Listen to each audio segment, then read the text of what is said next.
Yo, we break records while we pushing the culture forward. Great music and big vibes right in that order.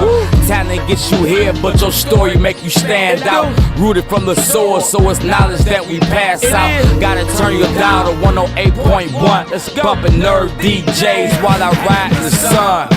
Jobs gon' speak the real like you suppose. DJ Shiny Shine always keep Mondays on the road. Various topics get discussed more frequently. We keep an open mind, you can learn something easily. Make sure you tune in and stay up to date, and submit your music in for that radio play.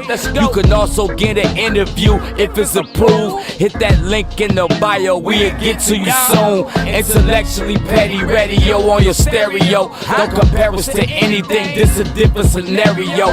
We break records while we pushing the culture forward. And you are now tuned into another episode of Intellectually Petty Radio, brought to you by M3S3 Clothing, Men Make Moves and Suckers Stand Still, and live on NerveDJsRadio.com. Shout out to you. Hopefully we can make your day just a little bit better. And we have another phenomenal guest tonight. I want to welcome to the platform Dr. Tiffany Cooke. How you doing, Queen? I'm doing well. Happy Thursday, everyone. Happy Thursday to you. How's life? How's your family? Thank God we all have been okay. Everybody's been safe and sane. So I am so thankful for that. How about yours? Your thumb is on the camera. Oh, I'm sorry. Okay, sorry. So we have all been safe and sane. I mean, I'm thankful for that. That's what's up. And thank you for asking. I'm doing well. My family's doing well. We got no complaints. Dr. Tiffany Cooke. That just sounds great, doesn't it? It depends on the day. Yeah, I have to be honest with you. It depends on the day. But for most days, it's okay. So how long have you known you wanted to be a doctor? So I have to be honest with you. I really didn't know. So it's, sometimes things happen in life, and a lot of things happen my way. And I think God puts that in your path because he is forcing you to go down a road. And so basically I started out as a patient. I was diagnosed when I was 12 with type 1 diabetes. Yeah, really, really sick. It was kind of like life changing. My whole life just kind of uprooted. All of this like lifestyle, cultural change for me. And I just had to go with it. And I just remember being really sick. I was in ICU for like a week. I mean, A good week. Yeah, really, really sick. I was very close looking back to like diabetic coma, like being obtunded. I'm very, very close to that. And I remember like, I was so fascinated by the concept that this like sick girl came into this facility, and I was able to walk out, still with fear and still uncertain about a lot of things, but I was able to walk out a better and healthier person. And that just amazed me. So that's when I knew I wanted to get in medicine in some shape or form. Wow, that's incredible. I'm a nurse. And it was not what I started out wanting to be. My mother pretty much was like, go to nursing school or get out. Yeah. These are your options. Well, I was making very bad life choices at the time. Yeah. And it was one of the best gifts she ever gave me. Yeah. I can say the same. Initially I thought I wanted to be a nurse, because and honestly, when you're in the room, when you're in a hospital, you're spending most of your time with your nurses. That's who you're spending a lot of the time with. So initially I thought I wanted to be a nurse. And then my dad, God bless his soul, he would always like nudge me and say, hey, you know what? Dr. Cooke, this is what Dr. Cooke. And that he was, I have to say, the forefront of me even thinking that was a possibility, because I didn't grow up seeing Black doctors. I didn't, you don't see it. And that's one of the things I do want to emphasize during this show today. We got to start showing our kids possibilities. And it's up to us to do that. We got to teach them to go beyond their zip codes, but beyond what's in front of them, to see what's out there. And if you have these role models and mentors, it just opens up a different facet. So for me, it was my dad. Like I knew I was always smart. I can say that. And I knew I wanted to go into science, and I had tried engineering, and I went back to nursing. I didn't like engineering. And my dad kind of said, I'm going to get a doctorate in nursing. And my dad kind of was like, well, why don't you want to be a doctor, Pooh? My nickname is Pooh. Why don't you want to be a doctor, Pooh? And I just once he said that, I just took off with it. Okay. So were you in college at the time? No, this is probably like at the end of like high school, like end of high school, going into college, kind of deciding what I wanted to do. And every Okay. summer, my parents had us do like a program. You weren't just gonna sit at home and do nothing. So you either had to do a program. So we always did either like I did a couple of engineering programs in the summer. I did a couple like shadowing the nurses and things like that, just for exposure. And then I was able to kind of rule things out based on that. And then I was into high school, kind of deciding what I wanted to do, whether pharmacy, nursing, engineering. I kind of went back and forth, and then I ended up I'm deciding to go pre-med in college. And what college did you go to? Yeah, I went to not a choice. I went to all girl Catholic college, the College of St. Elizabeth. Shout out to St. E's. So very, very small, all girl Catholic college in Morristown, New Jersey. And that wasn't a choice either. I mean, God does things for you sometimes, and you don't realize, again, if He wants you to go one way, that door is not going to close. And if something's not for you, it's not going to open either. That's just been my life experience. So that wasn't a choice either. Basically, I got a almost full scholarship there. My mom and dad said, listen, we're not taking on any student loans. We got my brother, Mr. Urban Sports. And then my sister behind me, we got 2 other kids here. So if you want to do something with your life, this is where you're going. I didn't have a choice. It wasn't many choices in my home. And I thank God for that. Culturally, that had to be different. It was. And I will say that was probably the first time in my life where I had almost a culture shock. So I grew up right outside of Newark, New Jersey. The high school I went to was in Newark, New Jersey. My church was in Newark, New Jersey. My family, Newark, New Jersey. So everything for me was Newark. And this was the first time in college where it was a little bit of a role reversal. Like I was the one that looked different. The only like African American in my I maybe had another one, but only African American in the end, like going through all 4 years in my classes. There wasn't many people that looked like me. Yo, that was crazy. Like, I'm from Detroit, which is like, as far as major cities, probably the most segregated in favor of Black people in this country. And when I went to especially when I went to Michigan State, and you walk into an auditorium classroom, and there's 500 people in this classroom, and there's like 3 Black people. It is. That shit was a kick in the teeth. It is. And it's like you don't want to you come in with your own perceptions and your own culture. And I will say that like one thing I have never done from college to med school to even now as a physician, like I still have my braids in, I'll around with my Converses on. I don't change who I am. But and I think people respect you for that, and it just puts it out there. I don't think you ever have to change who you are. And that's one thing I did even in comedy. I was the only one with my my little scarf on and my overalls, but that was just who Looney Tunes t-shirts. That was Tiffany at that time, and I never had to change myself. I never changed for the environment around me. I feel that. That's strength right there. I had to prove myself. But I never changed myself. That's understandable. So what med school did you go to? And then I ended up leaving the College of St. Elizabeth. Was an awesome experience. A lot of good mentors, a lot of blessings out of that situation. Ended up going to Robert Wood Johnson Med School, which is now Rutgers Med School in New Brunswick, Piscataway. That's fancy. It was a great school. It was great. That's really fancy though. Rutgers?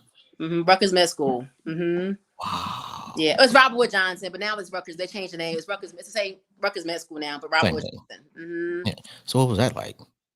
Same thing? I felt, what? So no, I will tell you this. So they really put an emphasis on trying to really diversify our classes there. Okay. I ended up doing like a summer program before you start med school, just kind of get like a month program with other students of color, of disadvantaged backgrounds, just to kind of get a head start in the classes. And that was more of anything for me is forming a bond in a family and community. And community is so important in anything that we do, what you do. So I really felt comfortable there. I really did. I actually had fun in med school. A lot of people say I had a lot of fun. Med school was probably my best 4 years as far as having fun. Really? Learning, socializing, networking, finding out more about yourself, seeing some of the disparities firsthand, really putting all the knowledge that you learned in college. This is everything that you've learned. And I did I did a 3.979 GPA. Maybe I did really well in college, and I was a time for me to apply what I knew, and I had built so much confidence up from this all girls Catholic college in regards to myself, my leadership abilities, how to communicate, how to advocate, that I felt prepared for med school coming in. So I actually had a lot of fun. I learned a lot. I had a lot of fun. It was a well diversified student population, as best as you can for med school. So the higher you up you get. So was there a moment during med school where you were like, I belong here, or did you know going just instantly? I really wasn't looking for it. That's the difference. So once I got to that point, I wasn't really looking for a sense of belonging. Okay. I was looking for a sense of, hey, you know what, Tiffany, this is the challenge before you. God, God is in front of me. I got my family. Let's do this. That I wasn't really looking for anyone to accept me or a sense of belonging. At that point in time, that had already been instilled in me. Like, you're good enough for this. Like, you belong here. You can do this. So it was more of a matter for me kind of just running that marathon, how to train myself to run a marathon when you're not a runner. Because the learner in that curve is so much. It's just so much. It's so fast that it's more of how to run this marathon, how to train for it. But I had a great support system. All my close friends from med school, I'm still like really good close friends with now. And when one person had a strength, somebody else had a weakness, we balance each other out. So that's where I really learned the importance again of community. And it means so much. And shout out to your parents, like that. And it's not just you, because I know Nate too. Yeah. Same personality type to an extent. Say it again. Same personality type. Absolutely. To an extent. Yeah, that's my little brother. I know you guys call him Nate. I call him Maine, but we all grew up in the same house. Like I said, and I think this is where we have to continue to go back and share our stories, the truths, and the reality of it, and share this with the younger generation, because it's not about me, right? I'm 40, so it's not about me at this point in time. It's about my niece in front of me. It's about the people who need to see this and hear these stories, that good things come out of disadvantaged situations and not ideal situations. And this is kind of where I do think that people and children, specifically as a pediatrician, I'm a pediatrician, need advocates. They need liaisons to help them navigate this system. And I was blessed enough to have some disparities, but then the support of my church and my family kind of balanced that out, so that all the negative things that were happening, they were like times two that more positive things going on in my head and my mind. And that's kind of where the zip codes come in, all those things, letting your kids see beyond where they're growing up, because there's a world beyond that, and they can have that if they see that and know about it. Okay, is that another elbow? Oh, this is my niece Alexa. This is my niece Alexa. She's like, am I tripping? Yeah, no, this is my niece. I'm watching her for like for about a. That's dope. But yeah, this is that community sense too, like stepping in. So yeah, that's love you've been right here there. for 5 days, right? So so maybe 5 days total. We're down to 3 days now. You got 2 more days. Yeah. So in med school, at what point is it you're in the hospital as well as school? Like I forget what they call it, when you're a med student, but you're in the hospital actually doing some things. Yeah, like your clinical. What year is that? Yeah. So third year. So it's your third Okay. year. It's your third year. So it's your first 2 years are really didactic. So it's more of your learning, things like that. And then you take it like on your third year into like your rotations, where you have mandatory rotations, and then you have what we call electives, things that you can opt to do later on. And that's kind of where you learn like that true patient care. You're applying that knowledge and doing those things. Okay, so I remember in nursing school, there was a patient with a really, really, really bad bed sore. You could see their bone. And it was freaking some of my students and co-students, whatever you want to call it, my colleagues. It's freaking them out. At that point, I kind of realized, man, I can pretty much do anything because it didn't bother me. Yeah. At what point in the hospital were you like, man, I can do pretty much anything because this does not bother me? I'm sorry, it's my dog in the background. Can you take Shout out to your dog. Yeah. So you know what? Yeah, I think that because there's definitely microaggressions that you face, like, when you're around not everybody is open to diversity and what a doctor looks like. So I think that after a certain amount of time, like once I like passed a certain rotation, I was kind of like, if I can handle all these microaggressions and kind of what you think a doctor should look like or be from, or your perceptions of what that may be, then I was like, I'm ready for anything. It wasn't really like I'm not gory like that. I'm okay with like, like suturing, being in an OR. I'm okay with like trauma. So those things weren't really like impacted me. It was more, I would say, once I got through, like, hey, I managed this rotation. I did it my way. I did it being who I am. And I proved that, that I deserve to be here. Then I knew I could really handle anything. I will say that I did handle some really like tough cases, like, or helped to assist in some tough cases in ICU. And then that was one of those experiences where it was like, you know what, if you conquer like these things and you understand these things, then the world is yours. You can kind of really do what you want to do. Yo, that's a lot of responsibility in a code as a doctor. Yeah, say it again. I'm sorry. That's a lot of responsibility in a code as a doctor. It is. It is. How do you deal with that? Because like like the buck stops with you. Like a Right. nurse is doing what you're telling them to do. Right. But with that being said, everything is about community. And I will say that. So with that being said, you're the one leading for the most part.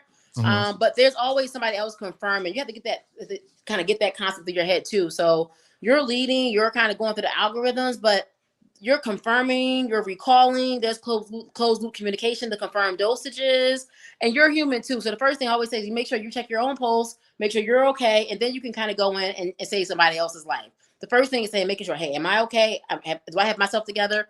Then it's kind of coming up with your algorithms and making sure you recall those things. And you have a team too to back you up. So I may be shouting at a medication like a dose of epi, but then somebody else is making so, Dr. Cooke, is that the right dose? Are you sure you want that? Let's confirm it. So you have a backup system in medicine. So I think the culture of medicine has changed a little bit in that sense as well. So there's always somebody there to assist and to back you up. If I write a order in the EMR for a patient, and I made a mistake and I missed that. There's a pharmacist looking at that order. There's a nurse looking at that order before they give it. So there's a layered system here. So I think the culture of medicine has definitely changed somewhat. And I think the culture of actually asking for help too. Like, hey, like I am not at my best today. I am going through some things. I may need your help.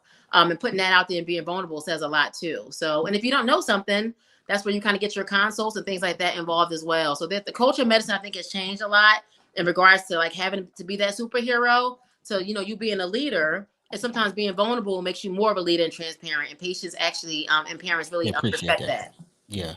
And I think the community, the physicians as a whole have matured over the years to realize that we need them as opposed to they work for us. Absolutely. It's a team effort. Absolutely. Nothing. Like I said, when I was 12, when I was sick, the person who I saw the most in that room were the nurses, as far as education and the time and the picking up. So they let me know what's going on in regards to abnormal vital sign, or hey, Dr. Cooke, something's just not right. Do you want to come back? Like, let's think about this again. Are we missing something? So you're only as good as your team, and I can never do what I do without my team. So at what point did you decide to be a pediatrician? I didn't decide that either. None of this was a decision. everything in life, I'm telling you, has just been that's why my faith system is so strong, because everything I've done so far has not really been my epiphany. It's been like, well, God has put this out there, and I guess you want me to go through this door. So what happened is that, so in med school during your third year, you go through these rotations. Like there are 6 or 7 that you have to go through, like psychiatry, surgery, internal medicine, pediatrics, family medicine. You have to do these without a doubt to pass. So I ended up starting out with OBGYN, and I hated it. I absolutely hated it. Everybody seemed like miserable. I didn't have the best instructors at that time too. And your instructors are everything in regards to your rotation. So it's my first rotation, first clinical. It was a horrible, traumatic experience. I was like, I'm not doing this. So I remember I was going through each rotation. I was getting towards the end of the year. And I was telling my mom, I said, well, I'm getting down to the end of the year. I'm not really excited about anything here. I'm too deep in this to say, peace out. I'm not really finding any joy. So pediatrics was my last rotation, and that was the first rotation where I actually was happy to knock on the door and see some kid in some format and some parent waiting for me. I was excited to round on them in the hospital. I was excited to learn about it. So I knew that was a good fit. It was my last rotation. I was like, oh my gosh, I was starting to panic. What am I going to do? And God was like, kind of hold back, chill out, Tiff. I got something else coming up. So that's probably the hardest. That's probably the hardest job, outside of maybe oncology or something like that. But man, because telling a parent their kid is sick, and I mean really, not like they got the flu or something they can go home and take care of, but telling a parent that their kid it may not make it till next year. It is tough. How do you deal with that? It is tough. I will say that, so when I think about pediatrics, you have your pediatric patient in front of you, but you also have 2 patients. You got a parent too. So that's a double whammy with pediatrics. It's not just a patient. You got 2 patients in front of you. And oftentimes they're not on the same page. So with that being said, that makes it a little bit challenging, but kids are really resilient. I will say that you do have your, your rarities and things like that, but kids typically are really resilient and bouncing back and finding the fortitude to recover for the most part. Now, obviously you do have your oncology patients. You do have your rheumatology patients. You have some kids who just, for whatever reason, it could be asthma, things like that. So there's not necessarily a certain diagnosis that goes with it, but for the most part, kids are resilient.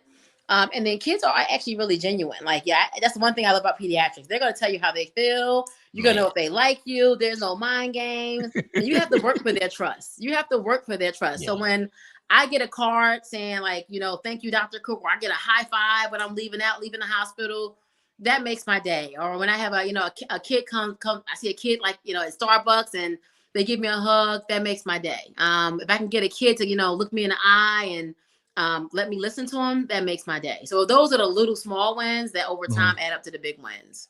When was the last time a patient made you cry? Maybe about 4 months ago. Oh, no. I just recently, probably about a month ago. I had a very sad case that a patient that was seen at our hospital. I think the kiddo is doing okay, but it was just unfortunate what happened to that kid. So yeah, probably about a month ago. But you get attached. That doesn't have to be your patient. It could be somebody who you just happen to like maybe take care of overnight work. Because I do hospital based medicine, so I work in the hospital day shifts. I do newborn nursery and I do ER, so I do a little bit of everything. So it could be somebody that you just happen to like get signed out from your colleague. It could be somebody that you've taken care of in the past. You do get attached. You get attached to the families. You really do. People don't realize how difficult it is to not take the job home with you. I agree. What do you do to separate the two? Yeah. So I do a little bit of everything. So I tend to be very like social in my everyday life. Social meaning like I like to do dinner. I like to do happy hours. I like to like go for walks. I like to work out. I work out probably about 4 days a week. So in that sense, I'm always engaging with different people from different settings. I also do Bible study when I can every week. I'm a skincare consultant. So I work on, I have a independent a business on the side. So I try to keep my mind very occupied because it can be it's a very thin line. Like I have to sometimes call myself one like, Tiffany, put down the phone. You're not going to check Epic. You're not going to, you left work, you're going to leave it there. So I'm learning that comes with age, right? With wisdom, age comes wisdom. I'm learning to be in the moment and do the best I can in that moment and then pass it on to my colleague, give my sign out and not bring it home as much because it can be very tricky. You can get very intertwined where you're constantly looking at your phone. Now, I will tell you, I am the kind of physician that I will call the nurses station saying, hey, how's this kid doing? Or I saw this kid was transferred. What's going on? But that's because I care. But I try to keep myself engaged in a lot of community service stuff. I am a big component of advocacy, trying to do work with disparities. So I'm doing a lot right now. I'm back in school. I'm doing a lot of stuff. You back in school again? What you going to school for this time? Yeah. So I just started a fellowship with Temple. I'm getting a master's in urban bioethics, and I'm really excited about that. What exactly does that mean? Yeah. So you're funny. So look, I'm no genius over here. Yeah, no, you're okay. So basically, it's looking at how areas of dense areas of disparity in urban communities, how things like healthcare, science, technology may be delivered, and is it just, is it equal, is it equitable? So you're looking at the problems of the urban setting and looking at these problems and saying, are these things ethical? Is it fair? And then looking at the systematic and macro kind of solutions to those. So it looks at the social determinants of health, like where you live at, where you go to school at, things like that. And then looks at trauma-informed care, trauma-based care. It puts all these things into actuation in front of you to kind of help you decide, look, what can we do about this problem? These healthcare disparities exist because these certain elements in these communities. You know what I found difficult over the years sometimes is the burden that Black folks carry in the healthcare industry of erasing the ignorance of our counterparts. You see somebody, you see a sister doing this. Well, I know what the hell that is, but they think she's crazy. Yeah. So now I got to explain this and break it all the way down. And oh, but you after you do that 10 times a week, 100 times a month, or whatever the case, sometimes it gets a little tiring. Do you ever feel like like you get frustrated with that?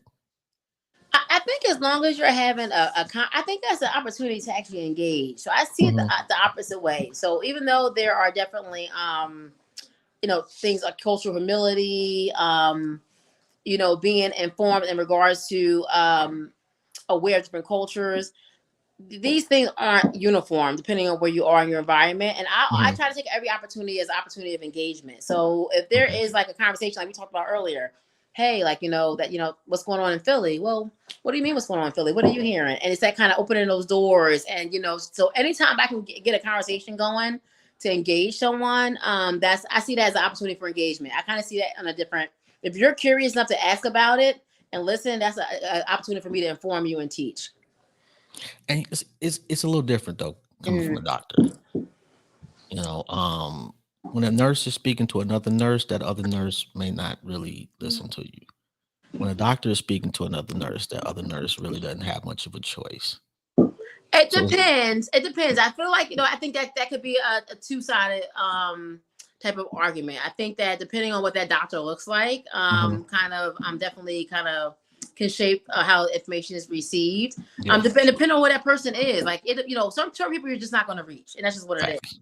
You can talk to them till they square in the face all day, 5 years, and it's just kind of where they are. Your job is to really try to reach those people who are kind of in the middle. Like they just aren't, they just don't know, kind of curious, kind of going off what they've been known, but open, Mhm. open to learning. So certain people, like you're not going to reach, like that's like wasted energy. But your job is to really kind of transform and kind of see how you can navigate to the people who are maybe in the middle, more of a kind of making more moves. So that little girl out there who's, let's say she's 12 years old, Mm-hmm. just like you were, Mm-hmm. and the light just went off in her head. She wants to be a doctor. Mm-hmm. What's the best advice you can give her to start her journey? Start networking right now. I would say start networking. Really, at 12? Yes, that means shadowing. That means reaching out to her pediatrician. That Mhm. means that means reaching out to her school nurse, putting herself out there, letting them know like this is what I want to do. This is what who I want to be. How can you help me? Absolutely. It's never too early. It's never too early. Absolutely. Man, my excuse me, my middle daughter wanted to be a physician her whole life until she Mhm. got to college. Okay. When she got to college, she was like, Dad, I don't want to. Sweetie, you sure? No, I don't want to do this.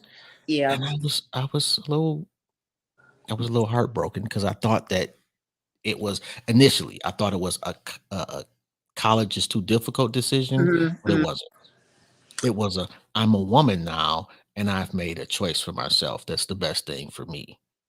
And Well, once can I I realized that, I had, I would not no longer disappointed.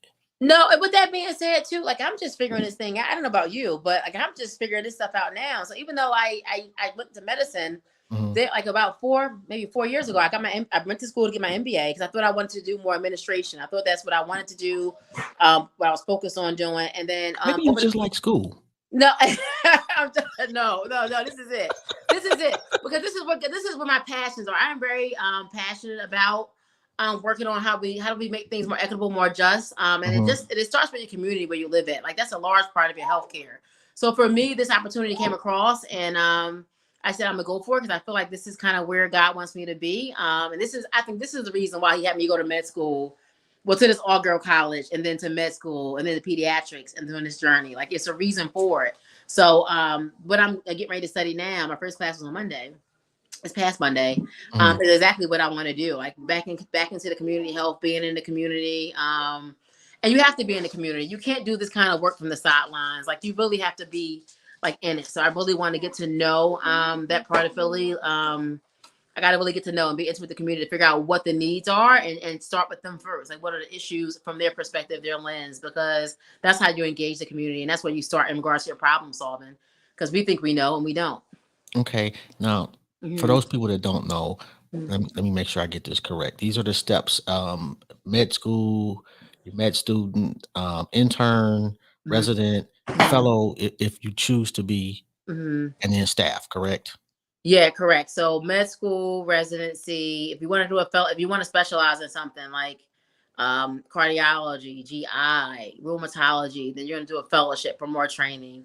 And then after you do that, you're an attending, where you become attending or staff at a clinic or hospital. Mm. I know what I have not been able to find, at least in the Cleveland area, is a Black cardiologist, and I have been looking. Okay. So if you happen to come across any in the Cleveland area, even Akron, Ohio, please let me know. It's Awesome. just a certain level of comfortability. I feel like nothing against the physicians I have, they've been great, but it's just those little things that I feel like you can see yourself in me, and that makes you go that extra mile. I'm not just a task. Yeah, or like a checkbox. Exactly. Yeah. Studies have shown that in regards to compliance, in regards to trust, like it does make a difference in relatability. It does make a difference in outcome. So I'm not surprised to hear that. There are definitely studies that support that. Like I had surgery a couple of years ago, Okay. and I've yet to see the surgeon after the surgery. Yeah. This asshole didn't come by and say, "Hey, you're still living. I'm great. I'm God." Nothing. And I complained to holy hell to everybody in this hospital, including his nurse practitioner, who I had to go see for months after the surgery, who was phenomenal. I'll give her that. Yeah. She Yeah. really was phenomenal. But I'm still offended by that, and that's something that I don't care what you look like, you should never experience that. I agree. No, I agree. But the basic standard of care. With that being said, I think that you bring about a valid point. I Mhm. think that if we kind of as a society place more emphasis too on like patient perspective in that sense, and that was indicative of patient experience, was indicative of reimbursement. Mhm. I think that you might have a change in model and practice improvement there. But with that being said, the way our system is right now, it doesn't work that way. But I think that if you had we had a system where that was kind of indicative of how much you would get reimbursed, I think you would see a lot of different changes there. That's important to me, bedside manner. Like I've been a patient all my life, and for me, even my primary care doctor, like I like the fact that I can reach out to him. He can take me off the ledge. He can calm me down. I have access to him. He gets back to me. To me, that is a relationship, and it's a relationship. So to me, like that relationship is very important and intimate. Do you think you're getting the benefit of the doubt because of what you do, or do you just have a good doctor? I think so. I think that goes so. With that being said, I don't think that he gives his cell phone number out to everyone. But I will say, but what I will say is, he's a good doctor, because even as me being a physician, I can be very like A to Z, like, oh my gosh, what I'm saying, I need this and this and this, and he's like, Tiff, no, we're not going to do that. We're going to start from here. We're going to work our way up. So I think that's what makes a good physician. To me, a good physician is somebody that communicates their thought process, that is sparing you exposure and calls, and I'm also being an advocate for you when you can't be an advocate for yourself. So I'm a physician, but I'm still human. I still get scared. So with that being said, I can reach out to him. He brings me off the ledge. And I will say that the other patients when I'm in the ER that go to him also have good things to say. So I think it's around the board. Okay. Okay, so Dr. Cooke Mhm. becomes the CEO of whatever hospital you're working at. Mhm. What are the first 3 things you change? That's a great question. I think I would change, number one, probably the amount of investment that we have on like translational services. I think that we need far more interpreters of various like backgrounds. I think that's a huge need in regards to how you deliver care. Two, I think that I would probably have more of the hospital leadership and staff look a little bit more like some other people in the community. So I think that's important too, like having your hospital and be indicative of the community you're serving. So I probably would do that. And one more. I'm trying to think. I probably would do more, honestly, more community outreach, like put more focus on community interventions and measuring those interventions in the community, like having community members at the table as a stakeholder in conversations that are being made about what's going on with the hospital, things like that. Like I think every board, every meeting you have should have a community member at that present at that table. And let me add just Yep. my 2 cents to that. Yep. not the community member that lives on the fringes of the community that's a millionaire. I'm talking about the dude that drives a fucking bus or Absolutely. the Oh, sister that's absolutely. a STNA. You know, the real community. Because Absolutely. what they do is they'll say, "Oh, well, we have community members." No, Right. you got Right. rich people on the board who haven't been in the community Right. since they were 20. I'm talking about the people that's in the quote unquote North Philadelphia's or West Philadelphia's and these areas. Yes, absolutely. I think that you need to have community representation across the board. And I think on both cases, I think you need to have representation in all classes, all economic backgrounds, because things affect different things. You can't, and unfortunately, the cash flow is that everything requires money, and everything is about like financial being fiscal financially. So that's just kind of Yes. how this system works right now. So you have to be like mindful of what you're doing, the expenditure, and do things that's not going to spend too much of your budget, but the same thing give you the most outcomes. And with that being said, when you're going on to doing these things, we need to ask the community what they need, what they think. Is it a value to them? Because if it's a value to me, and I'm Mhm. learning that too. Like a lot of my projects I'm doing, if I care about it but you don't, then this whole thing is a waste of time. You get what I'm saying? So Yes.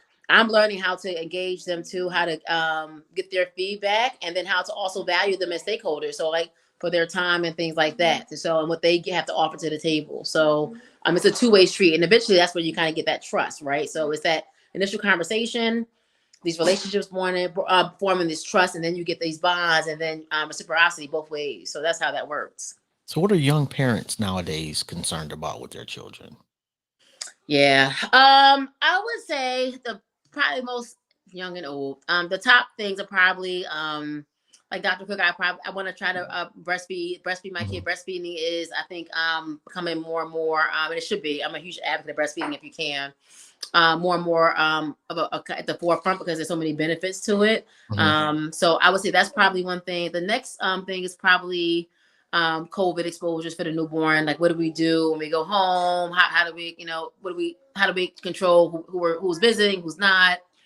Um, Other things I would think about is really mental. Like our mental health is not really great right now. To be honest with you, behavior health resources are at an all time like low. And after the pandemic, there's been a lot of like you look at the ER, the waiting times for transfers for mental health services is through the roof, and pediatrics is not excluded from that. So a lot of families are and parents are worried about their kids' anxiety, their depression. They don't want to go to school. They don't Mhm. know how to interact in school. They're not sleeping. They're not eating. Outbursts. So those things are very much it's a public health crisis at this point. It's just so prevalent that behavioral mental health is probably one of the top things that parents are concerned about. Are they getting bullied? All those things. I think, like with the mental health thing, Mm, I don't want to say thing, it sound dismissive, but with mental health, I think the pendulum swung too far because we used to have huge mm, facilities where, and God rest in peace, my grandma, but she had some mental issues and she had to go mm, to a facility. mm. The facility was like prison. Yeah, It went from having huge, horrible facilities to absolutely nothing. yeah, And we didn't, there was no transition. There's no, much of a community based I agree. something. I agree. Like There's no how, resources. as a community, what can we do to help? Yeah. I think this is kind of it's different levels and systems to this. So as Mhm. you're in your local community, like in your local surroundings, the first thing is like in your own way, you're kind of screening for things. You kind of being in the lookout as far as anything that may sound kind of abnormal, any clues, any inconsistencies. And then also in your own home, making it a norm. Like mental health is not a hush hush thing. And it's something that affects us all, no matter what race you are, how much money you make, your education status. So I think right now in this society, it's almost like, well, it can't happen here or not me or, that's crazy. I think in our own homes, we need to normalize, like, are you feeling sad and why? Are you scared? Are you anxious? Are you sad? So normalization of it in our own communities is a first step. And then from a macro level and recognizing it, like, hey, Mhm. Uncle Bill may have an issue here and Yes. being transparent about that. I think a lot of times, especially in the Black community, it's almost a hush hush thing. It's something you're ashamed of. And we're all going through our own battles. I'm a huge proponent for being transparent. And part of the problems that we have right now is that we haven't been transparent for so Yeah. long, and we do need help because we are human. And then from a macro system level, I think it's more of putting emphasis. Like right now, I feel like the medical system, unfortunately, doesn't put a lot of emphasis on primary care. It just doesn't. Right. And as far as reimbursement, the value of it, and we need to go back and put like emphasis on that. On that. So excuse me Mhm. 1 second. Go ahead in the room when you're going to be talking. I'm sorry. Yeah. Yeah. So we need to put emphasis on that value, and it starts there. I feel like, when you're in med schools and all these like surgeries and specialists, and it's all about revenue and money. And Yeah. if we value some of the most important things, which is primary care and behavioral health psychiatry is one of them, I think we'd be a lot better off, to be honest with you. But our values are in the wrong place. Yeah, they need us to come back to the hospital so they fix just enough to get you okay, Yep. but not enough to keep you away. Absolutely. Absolutely. Absolutely. I So agree. I think that, totally, but with that being said, and it's also the infrastructure of building more facilities. But in order to build them, you have to have staff, right? yeah, And then now with the pandemic, going on like everywhere, you're in the medical system. Everybody's short staffed, so it's just they're gonna have to do something in regards to how to recruit and retain into these professions, and then how to value them so they want to stay there. And then, that's the key right there. mhm, Valuing mhm, the employees. And I can speak personally to nurses. mhm. They say people don't want to be a nurse. No, no, there's no good reason to be a nurse. Like you Yep, used to could sit down with your patient, give them some time, energy, learn about them, their yep, family, their story. Now it's documentation is first yep. and everything else is second because documentation is what gets us paid. And if you got 2 minutes with that patient, you're supposed to be able to do 37 different things. Yep, Um, it's all about revenue. yeah. Medicine I, aside, let's talk about you said you got your side hustle, the skincare. What's the name of yes. your products? So that was I had to go through the journey of that though, because that was for me. Like I was in a pandemic. Mhm. Your A skin is lot. popping, by the way. It's looking great. Oh, thank you. Thank you. I appreciate that. Because I was in a situation where I was just feeling burnt out. And I think that honestly, like everybody feels as though, this is my personal opinion on this. People think that if you're somehow, like if you're a black female, you have it all together and you're just so strong. And sometimes like you're not. Like sometimes you're like, I'm Yeah. just like, you're just barely making it. Like you're coming home and you're doing like, everything by yourself, which I'm fine with. I'm fine with that. But sometimes you're still human. And I remember I was just feeling so like tired and anxious about going to work, what to wear, how you can put the mask on, is the right mask, like what to do, like just so it wasn't. I was tired. I hadn't have time to exercise. I love exercise. I didn't have time to exercise. I was like, I'm not doing anything to make myself feel good. And I was Mhm. frankly like, I was getting tired of like talking about like COVID and medicine. I was like, I want to have different conversations, a different group of people, and I want to focus on like some self-care. So things were kind of like shut down at the time, like lockdown, and it wasn't many things, places you could go to. So I started looking into like different like facial masks that I could do at home, just as like 5 to 10 minutes, like, a couple of times a week that I could do just for Tiffany time, like no cell phone, no emails, like just my time. And I started using these products, Rodan and Fields. That's who I'm a consultant with. And I really love them, and I love the organization and the people I work with. So I ended up joining them, and I never thought I would be selling skincare. Just to get another God plan. But I've been doing it for over like a year and a half, and I love the products.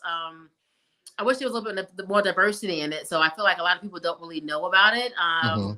So I wish there was a little bit more diversity in it, because some really great products and things like that. So that's kind of what I do on the side when I'm not doing medicine, when I'm not doing community like engagement stuff, or quality improvement things. I'm actually doing skincare.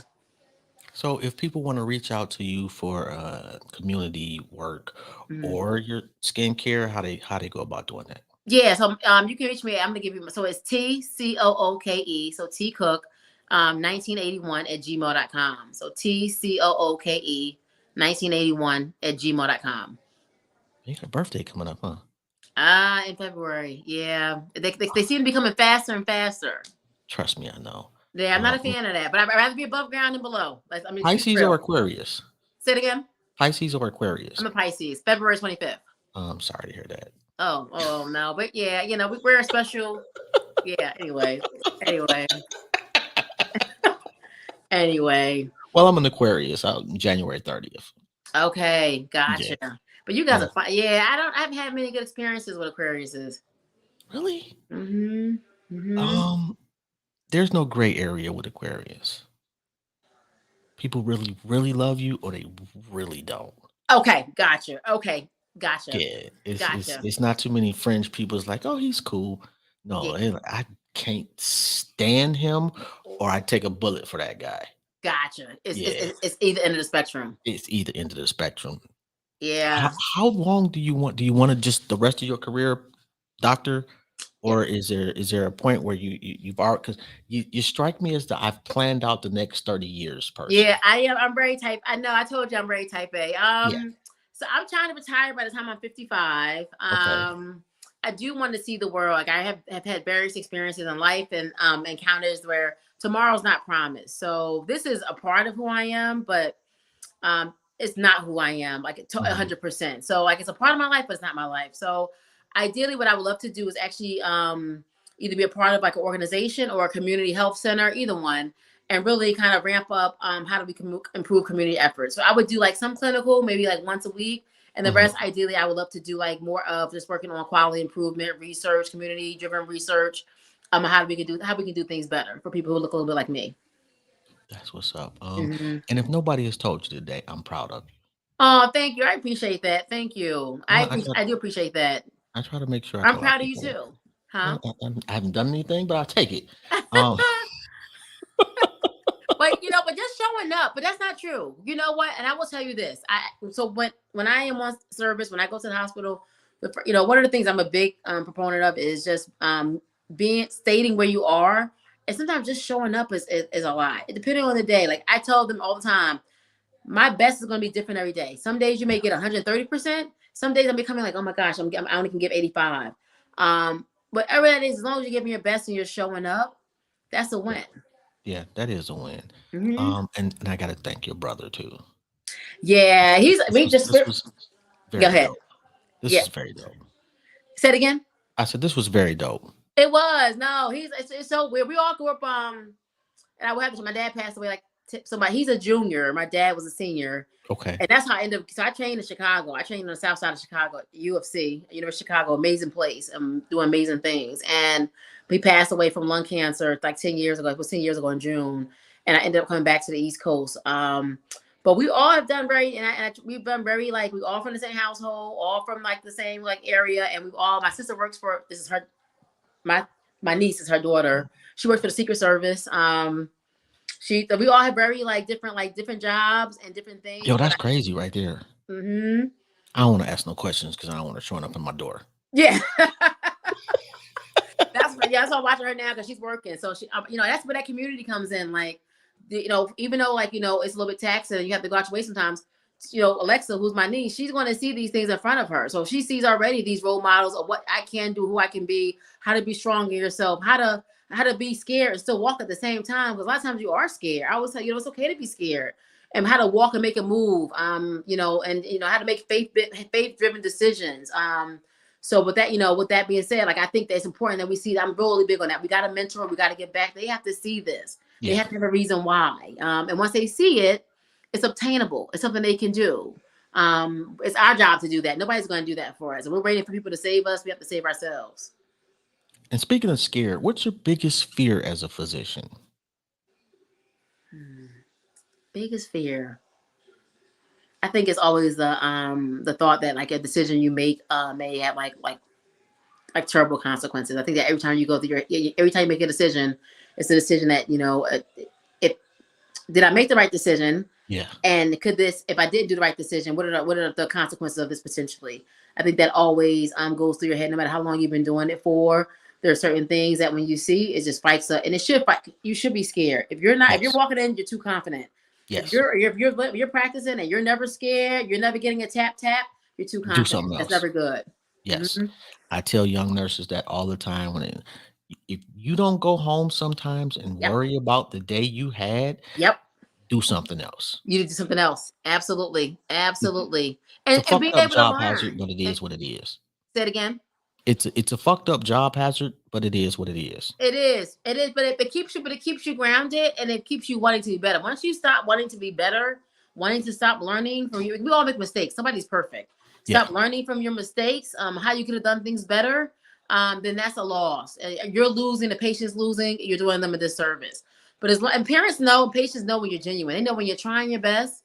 They know when you're showing up, when you're advocating for them. That they don't always expect you to have the exact right answer all the time, right away. It's not the way life works. But they want to know that you're advocating for them. You're in their corner. You're trying their best. You're giving them options. You're talking to them. They're in part of that decision process. That's what matters. Like, and studies have shown that. Like, as far as litigation and everything else, people know when you've been genuine, where your heart is, when you're genuinely there, and genuinely their advocate. How old before you tap out of being a pediatric patient? So it depends on the setting. So at the hospitals I work at, if you still see a pediatrician at like age 21, then we can still see you. It depends on certain settings. In urgent care, sometimes if they have a chronic condition that's still managed by, let's say they have a rare pediatric cardiac condition, and it's still managed by like the cardiac team, then you can still see them at 23, 24. So it depends on what the background is, chronic conditions, the institution you're working at, and all those things. So I would say 21 is probably the max typically, but we do get a rare patient who may have like a rare thing that's like 23, 24. You may have to kind of see them in consultation with their specialist. Wow. I didn't think it would. But that's a little bit. That's a little bit. It's a little bit out of my comfort zone. I really don't like past 18. In fact, I really don't like past. I don't like. Once you get to like 15 to 18, those are the tricky ages, like adolescence. Once I get past 18, I'm kind of like, okay, you need to be on your way to the adult service. But you never can refuse a patient, and you're always happy to help. So why can't you? Why can't you say, well, not necessarily refuse the patient as an institution, but as a personal physician, say, you know what, I can't rock with you. I'm gonna let Dr. So and so do this. I mean, you're so different. So you could, like, you really could. You theoretically could. But it's the way you kind of go about that. So it's not saying, you never say, I'm not going to see you. I'm refusing to see you. But it's more saying, you know what? You're like 23. I know you still see, P so and so. But I think we have to collaborate here. Maybe have some adult colleagues come in, see you, talk to your primary specialist, and kind of work from there. Are kids getting worse? Like just as far as like just bad? I think it is a culture in general. I think that things like I look at kids now, like, wow, like I would have never like said that as a kid. I think it's just it's just a different culture. I have to be very honest with you. I don't want to say it's bad, but I think there's a sense of comfort. There's a sense of, I don't want to say one entitlement, but you can say it. It's a comfort. It's a sense of being, maybe somewhat entitled, maybe not having to struggle as much, not seeing the reality of how different parts of the country work, different parts of the world work. I think that has changed a little bit. I think the household dynamics has changed a little bit in regards to like the hierarchy and what's going on and the format. Sometimes I listen to certain conversations like, wow, like, and you're walking away like, I will probably be like on the ground, like, do you know what I'm saying? Like, but and I think there is, and to me, I think it's a little bit of a kind of respect thing. But I grew up very old school. I grew up very like, like my mom and dad had company, like you left the room, like what were you sitting around for? It's not, that's the way I grew up. But when somebody asked you a question as an adult, it was always yes. I just kind of grew up in a different, household where this is kind of what was for dinner. There aren't no choices. If you're not allergic to it, we're going to eat it, and I thank God for that because it just gave me so much structure, and then it prevented me from making decisions that I wouldn't have the insight to know at 16, 17. What do you know? You think you know, but that's where a parent comes in to help guide you. So I thank God for that. Yeah. But I just grew up in a different kind of household where things were just very structured, and you were going to go to work, you're going to get a job, you're going to go to school. Which one was it going to be? Like, it was very structured, and I just thank God for that opportunity. Well, they did a great job. Yeah, thanks. I think they did too. Yeah. And we definitely had dysfunctions too. No family's perfect, but again, it's being able to combat those negative or maybe like adversities with things that make you more resilient. And my mom and dad really did, I think, a great job at just kind of exposing us to other potentials out there. Like I did a show for the hospital for Black History Month. Like my mom always took us out to go. She said we didn't go food shopping in our area because she knew you get better options, better quality if you drive 20 minutes down the road or 20 minutes down the highway. And it was that mind frame to seeing things, going different places, seeing different houses, how other people live. It wasn't necessarily the trash on the street, things like that. So that exposure of what you could have and what's out there. And I Yeah. thank God for that. She always thought outside the box like that. You know, even now, like I go home to visit, we're driving 30 minutes out. You know, if we go to do anything, you know, she just taught us that because you're going to get better when you go out. Because unfortunately, there's a disparity in the groceries you get, the services you get, the things you see, and a lot of our neighborhoods. So you got to be smart enough to say, hey, listen, I got to go around this because this is what you're giving me. And that's what makes me frustrated is that, you know, as and even in school, like, you know, I can almost guarantee our public schools wasn't as good as certain in other neighborhoods or zip codes. Absolutely. But then some of our kiddos don't want to go and get the minimum. So how do you build upon anything if you're not getting at least the minimum? You're getting the minimum. I'm going to tell you that right now. So now you tell me you don't want to do this. So what do you have to build on? I agree with you wholeheartedly. Grab the minimum, run with it. You grab the minimum, you run with it, you build on it. Absolutely. I agree with that. On that note, I know you got a lot of things to do. You're a busy woman. I want to say thank you for your time. Awesome. No, I had a great time. This is very chill. This is probably the most relaxed conversation I've ever had. So thanks. Well, yeah, I'm not, you know, I try to make sure I put our people in the best light possible. I like it. No, I do too. Like I said, I feel like there's so many negative things going on. Nobody's talking about all the positives. So there are positive things going on everywhere.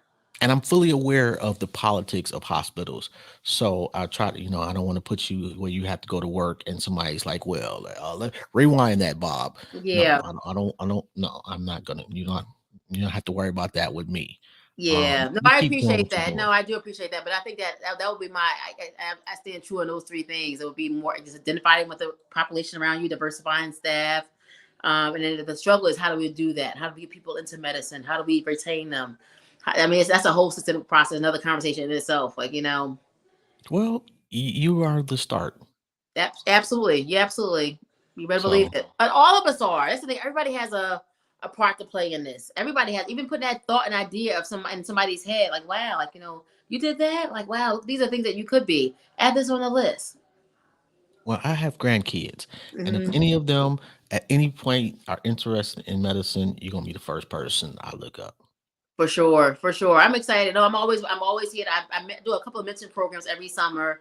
That's been really interesting because that's what it's all about. Again, it's not about me. It's about how do we make this continuum for transgenerational. Like that's what it's about at this point in time. And what we don't realize is that the most be selfish. And when I say that is that these kids, you're gonna need these kids when your ass is in the sling. Yep. When you get older and you need healthcare on a more continuous basis, it's not gonna be the people you grew up with taking care of you. You better believe it. You better believe it. I think grandkids, peers. And that's why this exposure comes. I think that with that being said, I think that just speaking of that, I think that like the didactics of medical school has to change a little bit in regards to being part of the communities that you're in. I think that's an important part right there. Like getting to know the community that you're serving, that you're in, not just, you know, going there, going home. It becomes just a thing that you do. That's a problem. So the people, the doctors you want, the nurses you want, the techs you want, the physical therapists you want them to be intimate with your experience and who you are. That is very much a part of that in the community. Is being in that community, being intimate is a large part of your outcome and large part of your care. And shout out to Nate. Nate been tapped in the whole time. Oh, is he here? Yeah. Oh, hey, Maine. Oh, you call him Nate. Yeah, I'm sorry. What'd you say it was again? Maine? I think it is Maine. Yeah. I'm gonna text him. What's up, Maine? Yeah, he's doing some good things. I didn't know he was on here. Yeah, he's been on the whole time. You know, make sure I treat his sister right. You know, okay. So hey, man. On that note, we're gonna wrap it up. I greatly appreciate your time, your energy, and your wisdom. Awesome. And no, we have to do this again. Anything I can ever do for you, please don't hesitate to let me know. You know I will. In triplicate. I know you got tired of hearing from me. I kept coming back with stuff. I was like, wait a minute. I'm like, bruh, nobody's asked me this many questions before.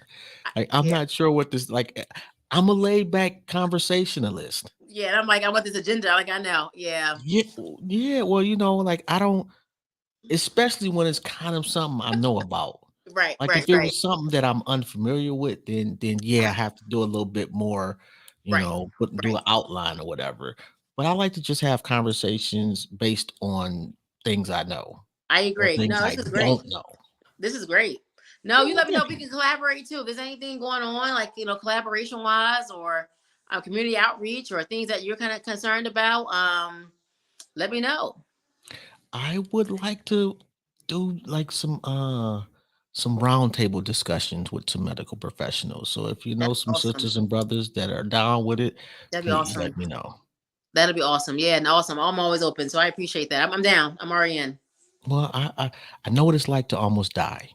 Yeah. So do I. A couple So a couple of times. yeah. Mm-hmm. And that That's shit another changes story. you. It That's another absolutely story. changes Yeah, it's you. a Yeah. testimony. Yeah, Man, it's a we'll have to testimony. talk about that one later. All right. All On that right, note, guys. you Good have a night. good God one. And, bless. and tell your niece I said have a good one too. Bye, Lexi. Bye, Lexi. Bye. Peace. Yo, that was a beautiful conversation. Shout out to Dr. Cooke. Again, this has been brought to you by M3S3 Clothing. Men make moves and suckers stand still. And I gotta give a huge shout out to Cesar Rio, who made me a theme song for the show. That was so fucking dope, bruh. I cannot possibly thank you enough. He didn't ask me for anything. I woke up one morning and there was a theme song in my email. Shout out to you. Shout out to GMG in the UK for putting together the intro video. Man, it has been it's just been a really good year. Shout out to the Nerve DJs, man. DJ Johnny O, shout out to you, brother. Thanks for giving me a bigger platform to do my thing. On that note, this is Jobs, and this has been another episode of Intellectually Petty Radio.